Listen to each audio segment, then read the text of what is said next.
If I have a headache, first thing I do is drink about 4 cups of water, and I can identify, am I dehydrated? Was it the number one cause of headaches is dehydration? Or should I actually grab the ibuprofen? So typically, when people increase their water to 1 gallon a day, they see amazing benefits in their skin. I'll be 51 in a couple months, completing my 51st year. And when I started drinking 1 gallon of water a day, slowly building up, my skin got better. They say, water is like lotion for the body on the inside. You look better, you feel better, your digestive issues can improve as well with the elimination. 16 cups is 1 gallon. It's boring, I get it. So typically I say, get a carafe. I make cucumber melon water in 1 carafe. I make strawberry mint water in another carafe. I'll make apple ginger water in a 3rd carafe. And my favorite is tomato basil water. You wouldn't think that a savory tomato basil water is delicious, but it is. And take as long as you want. I put this in the week 1, but you can call that step 1. These steps in my program build upon each other. Once you've mastered the water, or you feel ready to move on to part 2, then you move on to step 2. I'm gonna pass out some snacks. And some of these are doubled up, so feel free to have more than one. Thank you. I'm gonna start with that. Who wants to do number 2? Read it out loud. Give up all wheat products and still drink 1 gallon of water a day. Give up all wheat products and still drink your gallon of water a day. Why do you think I would want you to give up wheat products? Anybody? Yes, my darling. I've heard that it causes inflammation in the body. If you have arthritis, joint pain, swelling of the hands, working out when you're way younger than I am and still feeling like crap afterwards, I would suggest the first step after lubricating your body with the water is giving up wheat, because gluten comes from the Latin word for glue. And it's highly processed. Most wheat products are highly processed. You're not going into the forest and picking a wheat and chewing on that wheat berry. It has an outside shell, just like beans, an endosperm. Why? It wants to procreate. It's protecting itself. The more you grind wheat, the higher the sugar index, the glycemic index. The same teaspoon of sugar that you eat, whether it's ground up from wheat or whether it's ground up from sugar cane, it's still going to move through the body the same. But when you take wheat and you grind it up, wheat becomes higher sugar and higher glycemic index the more fine the powder is that you grind the flour. That same teaspoon of wheat becomes higher on the glycemic index, which, yes, causes systemic inflammation. It's not necessary. You may not have an allergy, but our body, ancient body, caveman body, was a hunter or a gatherer in order to survive. They weren't picking wild wheat and grinding it and baking it. That's something we do. So try that week 2, or maybe it's going to take you 4 months to get off the wheat. And there are salad dressings. A lot of salad dressings have wheat, soy, and gluten. Soy sauce has wheat in it, so therefore it has gluten in it, unless you buy the one that specifically says gluten-free. Week 3. Anybody want to shout out week 3? Give up all grains and still drink 1 gallon of water a day. So after you've mastered, it doesn't have to be week 3, it could be month 3. Maybe you're going to take 6 months to be strong enough to say, I'm not tempted by the cookies, pies, pastries, Twinkies, donuts, love my donut. Maybe it's going to take you a long time to get over that, and that's perfectly okay. Then once you've mastered that step and you're still drinking your gallon, then you try and give up all grains, and it's only for a week or longer. So you're building upon, and the reason is grains make you crave sugar because it turns into sugar. So let's just talk about this. So there's a lot of so-called healthy foods that aren't so healthy. Hearty baked wheat snack crackers, zero trans fat, naturally flavored. On your pamphlet, I show you the secret names for MSG, and one of the odd ingredients that they'll put on there is naturally flavored, or spices, or naturally spiced. So this is my favorite one because this is really special. It's honey bunches of oats with Greek yogurt and mixed berries, whole grain, 2 unique granolas. Wow, this has a lot of whole grain and a touch of wildflower honey. So I'm going to pass out these other things. There's a very deceiving hearty baked wheat cracker, a wonderful naturally select fruit and nut trail mix, and California Coloma grated Parmesan cheese. Unless it says raw and you're shaving it yourself or it's been shaved, typically there's anti-caking agents in Parmesan cheese. All right, who wants to read week 4? Yes, sir. Reduce fruit to 1 to 2 times a day, always keeping previous changes. Reduce fruits to 1 to 2 times a day, always keeping the previous changes. So if you're trying to get off the sugar wagon, like a lot of us are, this step by step by step, reducing it to 1 to 2 times a day with the fruit will help you with the cravings. Week 5, Joel?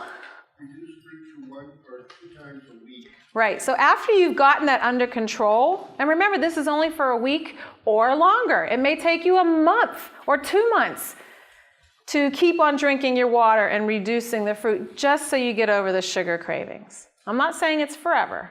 I'm saying try and see what happens in your life.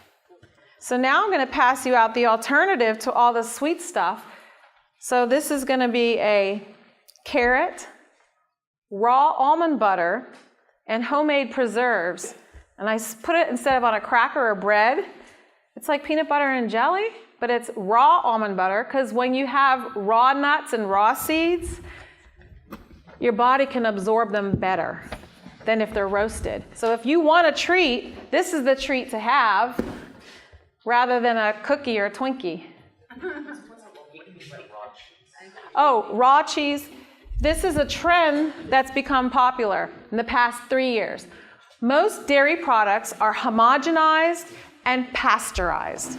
Louis de Pasteur, because there was no refrigeration when he was around, he created a heat treatment of all dairy products that would kill most of the germs that were making people sick, most of the bacteria. And it was because there wasn't any refrigeration.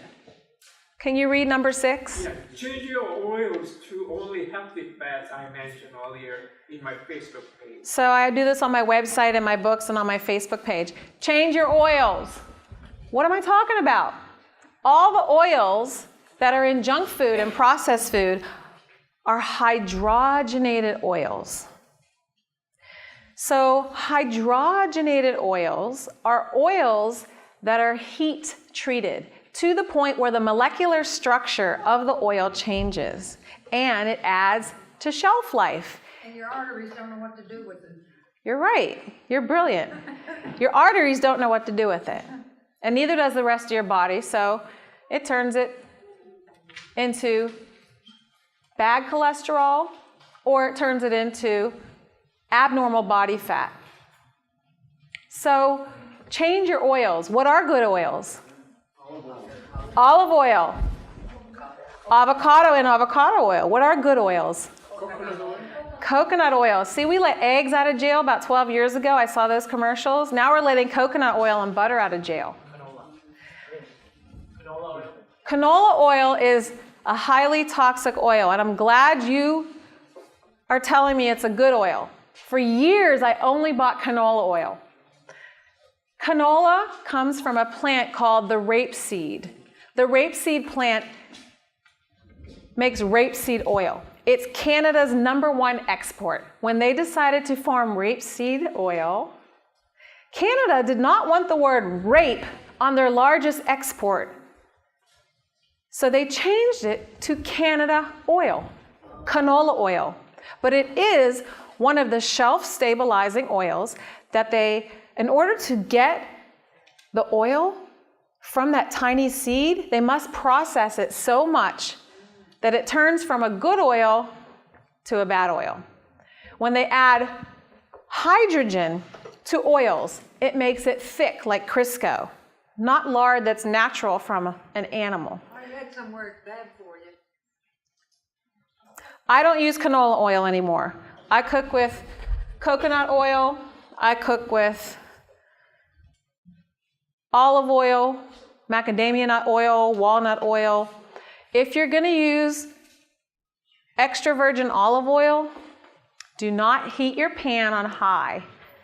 If you're baking with it, don't go above 450 degrees because you don't want the smoke point of the olive oil to turn from a good oil to a toxic oil. You don't want the molecules to change the chemistry of it.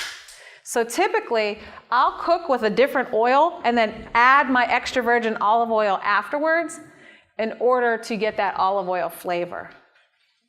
Number 7. Would you like to read number 7? Sure. Thank you. Loud and clear. Week 7. No more added sugar in any form, no honey or agave or cane sugar. Sugar keeps your body from absorbing the vitamins from the vegetables that you eat. So if you eat high fat, good fat, your body can absorb the nutrition from the vegetables that you eat alongside with it even more. It becomes more bioavailable. And sugar robs your body of the bioavailability. And remember, it's only for a week. And you've already done all the other shifts. So by the time you get to there, you go, I could try that for a week. So what am I supposed to have? Sweet and low? Splenda? Chemicals? I've discovered through my work at the Hilton 2 items that people have told me about. One is called Lakanto. I buy the golden brown variety. This is only available online. I don't work for this company, but I wrote them a letter telling them how much I love their stuff. The golden brown variety of Lakanto, it's Chinese monk fruit, La Hangao. And in Japan, they have figured out how to dehydrate it, crystallize it, and turn it into a brown sugar variety. They also sell a white sugar variety, but for my white sugar variety, because it's really expensive, I use Zyla, which is made from a birch bark tree. This one, Lakanto, looks, smells, and tastes like brown sugar, and I'm going to pass this around. I want you to have a tablespoon or a teaspoon or put some in your hand. And I'm also going to pass around the Zyla, and I want you to do the same thing. Smell it. Taste it. To me, Lakanto brown, it tastes like brown sugar, but cold on the tongue. So that's why I want you to experience this. All right, let's move on to week 8. Anybody want to read week 8? Thank you. Purchase raw dairy and pastured eggs if you regularly consume. If you regularly consume meat or dairy, make sure they're pastured, not pasteurized, and grass-fed. Remember, when we eat any animal, we eat what the animal ate. So if chickens who are not vegetarians are out in the fields and they're eating bugs and berries and grass and nuts and seeds and doing their chicken thing, chickens aren't meant to eat grains and corn and all that stuff. The chicken feed that the farmers give the chickens get stressed out, their cortisol level goes up, they're getting fat, we're collecting their stress hormones. Same thing with cows that are on feedlots and they're grain fed when that's not in their natural diet or in their natural habitat. You ate what the animal ate. If you can't afford 100% grass-fed, grass-finished, and you have to buy factory farm meats, then I suggest get the leanest cuts possible. Why? Why am I saying the opposite? If you cannot afford 100% grass-fed, grass-finished meats, buy the leanest cuts of regular store meat. Why do you think that is? All the toxicity is in the fat. All the toxic stuff, and of course the fear, right, creates a higher cortisol level in the animal, all the bad hormones. If it's a factory farm feedlot animal, they call it CAFO, then you buy the leanest cuts of meat. If it's 100% grass-fed, 100% grass-finished, you can buy the fattiest cuts of meat because all the goodness is in the saturated fat on the marbled meat, and it'll help you absorb the nutrition from the veggies alongside of it. Does that make sense? Number 9. Yes, my darling, please. Very good. Give up beans and legumes. And it's only for a week. Why would I want to give up beans and legumes when they're full of high protein? Any guesses about what we talked about? They're also full of carbs. They're also full of carbs. Only 30% protein. They're highly processed in order to be eaten. Only 30% is protein. And you may not get all of that. That heavy, heavy, hard endosperm, it's protecting itself from being extinct. Does that make sense? And I always say, live by the 80-20 rule. 80% eat clean and green, 20% party like a rock star. Happy birthday, by the way. She's gonna party like a rock star today. I'm not a vegetarian, but are they healthier vegetarians? I'm not vegetarian, so I can't speak to that, but I did gain 55 pounds when I was vegetarian for 19 years. Yeah. I was vegetarian for 19 years because if I gave up meat, I could eat a lot more cake. Right? Ice cream. Yeah. So I did a swap out. Number 10. In the back, number 10. Write to me. Yes, I want to hear from you guys. That's why I give you all my data. It's really important for me to understand how your health journey is going when you experiment with these things. And like I said, you already have enough in our everyday busy lives. I don't want people to be stressed out. This list is not to make you stressed out. This list is a gentle guidance. If you want the information, it's there. If you want to try it, it's there. The scientific data and all my research, it's in my book. It covers the 4 anti-cancer healing therapies that are food-based. It covers my weight loss journey. It covers a basic nutrition class, what I eat now, what I don't, and why. All right, that's it. Mingle, eat.